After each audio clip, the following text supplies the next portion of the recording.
எல்லோருக்கும் இனிய வணக்கம். இன்றைக்கி நம்ம வந்து பனங்கிழங்கு மாவு எப்படி செய்கிறதுன்னு தான் பார்க்க போகிறோம். வீடியோக்கு போகிறதுக்கு முன்னாடி நம்ம சேனலை ஃபஸ்ட் டைம் பார்க்குறவங்க சப்ஸ்கிரைப் பண்ணிவிட்டு மறக்காமல் பெல் பட்டன் அமைக்கிறங்க. அந்த வீடியோ ஸ்கிப் பண்ணாமல் பாருங்கள். இந்த பனங்கிழங்கு மாவு வந்து ஒடியல் மாவுன்னு சொல்லுவாங்க. அண்ட் இது ஒரு குறிப்பிட்ட சீசன் தான் கிடைக்கும்.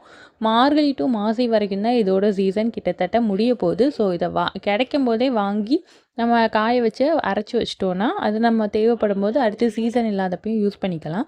இந்த பனங்கிழங்கு பவுடர் அரைக்கிறதுக்கு நான் வந்து ஒரு 50 கிழங்கு கிட்டே எடுத்திருந்தேன். 50 கிழங்கையும் எடுத்து வேக வச்சதுக்கப்புறம் அது நாரை ஃபுல்லாக உரிச்சிட்டு குட்டி குட்டி பீஸாக வந்து நறுக்கியாச்சு. நறுக்கிட்டு அதுக்கப்புறம் தான் வந்து தட்டினோம். ஒவ்வொரு பீஸாயாக எடுத்து தட்டினோம். அண்டு இதை வந்து ஒவ்வொரு பீஸாக எடுத்து தட்டம் இல்லைன்னா ஒரு வெள்ளை துணி அந்த மாதிரி விரிச்சிட்டு சுத்தியல் வச்சு வந்து நல்லா தட்டிக்கிட்டே வரலாம். தட்டி வந்து நம்ம காய வச்சு அரைக்கும் போது தான் வந்து அது நல்லா சருகாகும். தட்டாமல் போட்டோன்னா வந்து அது கல் மாதிரி வந்து இருக்கும். ஸோ அதை அரைக்கிறது கஷ்டம். ஸோ அரைக்கும்போது தட்டி தான் வந்து அதை காய வைக்கணும். அண்டு இது ப்ராசஸ் வந்து கிட்டத்தட்ட தட்டுறதுக்கே வந்து எனக்கு ஒரு 3 ஹார்ஸ் கிட்ட ஆயிடுச்சு.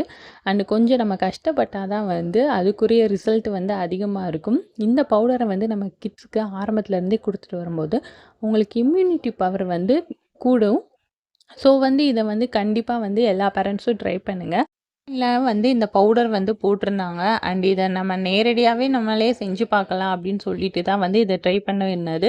அண்ட் இதில் வந்து சத்துக்கள் வந்து நிறையா இருக்கனால இதை வந்து மிஸ் பண்ணாமல் எல்லோரும் கண்டிப்பாக ட்ரை பண்ணி பாருங்கள். சுகர் பேஷண்ட் வந்து சாப்பிடக்கூடிய ஒன் ஆஃப் த கிழங்கு தான் இந்த பனங்கிழங்கு. மற்ற எந்த கிழங்குமே அவங்க சாப்பிட முடியாது. ஸோ சுகர் பேஷண்ட் வந்து இந்த பனங்கிழங்கு இந்த பவுடரை வந்து அரைச்சிட்டு தண்ணியில் இல்லை பாலில் வந்து காலையிலேயே சாயந்தரமும் குடிச்சிட்டு வந்தாங்கன்னா சுகர் லெவல் வந்து ஒரு கண்ட்ரோலாக இருக்கும். அண்ட் மஸ்ட்டு வந்து ட்ரை பண்ணி பாருங்கள். இதை வச்சு ஒரு பழமொழியே சொல்லுவாங்க. அதாவது என்னென்னா, பசித்தவனுக்கு வந்து பனங்கிழங்கு, பணக்காரனுக்கு வந்து பாதாம் அப்படின்ற மாதிரி சொல்லுவாங்க. ஏன்னா பாதாமுக்கு இணையான சத்துக்கள்லாம் வந்து இந்த பனங்கிழங்குல இருக்குது. இந்த ரத்த சிவப்பணுக்கள் வந்து நிறையா பேத்துக்கு கம்மியாக இருக்கும். அவங்களுக்கு அனிமியா அந்த மாதிரி டிசீஸ் வரும்.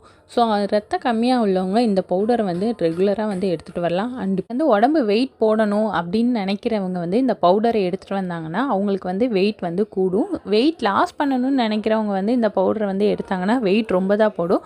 ஸோ வந்து வெயிட்டு எனக்கு போடணும் அப்படின்னு நினைக்கிறவங்க மட்டும் இந்த பவுடரை எடுத்துக்கோங்க. அண்டு பனங்கிழங்குல வந்து நார்ச்சத்தும் vitamin B, C and calcium இருக்கனால இது வந்து போன்ஸ்க்கு வந்து ரொம்ப வந்து ஸ்ட்ராங்காக ஹெல்ப் பண்ணும். ஸோ வந்து இது ஆரம்பத்துலேருந்தே கிட்ஸ்க்கு கொடுத்துட்டு வாங்க.